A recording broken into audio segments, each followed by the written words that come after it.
لوسی نے ایک روایت نقل کی ہے کہ حضرت آدم علیہ السلام کی بھی ابتداءً اصل زبان عربی زبان تھی. سریانی زبان آپ کی بعد میں ہوئی ہے. سریانی زبان سوریہ جو علاقہ شام کا، اس علاقے کے رہنے والوں کی زبان سریانی کہلاتی تھی. ابتداءً آدم علیہ السلام آئے ہیں تو آپ کی زبان عربی تھی، لیکن جب آپ سے وہ غلطی ہو گئی ہے اور وہ آپ نے شجرہ میں سے کھا لیا ہے تو اس غلطی کے نتیجے میں آپ سے وہ زبان چھین لی گئی تھی.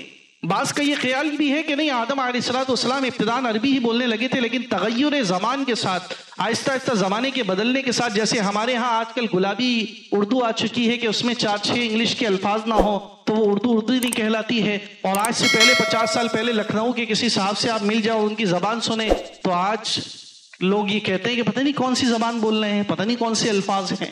تو تبدیلیاں زبان میں جو رونما ہوتی ہیں، بلکہ عمرانیات کا بھی اصول ہے کہ ہر 50 میل کے فاصلے پر زبان تبدیل ہو جاتی ہے. اور یہ ہم دیکھتے ہیں ہر زبان کے لہجوں میں فرق ہے. پشتو والے جو ہیں وہ بھی سارے پشتو والے ایک جیسے نہیں ہیں، ان کی زبانوں میں فرق ہے. اردو زبان والوں میں بھی فرق ہے. تو بعض نے یہ لکھا ہے کہ آدم علیہ السلام کی بھی ابتداءً زبان عربی تھی، لیکن پھر وہ زمانہ بدلتا گیا اور آپ کی زبان کے اندر جو تبدیلی رونما ہوئی وہ سریانی زبان کی شکل بن گئی تھی.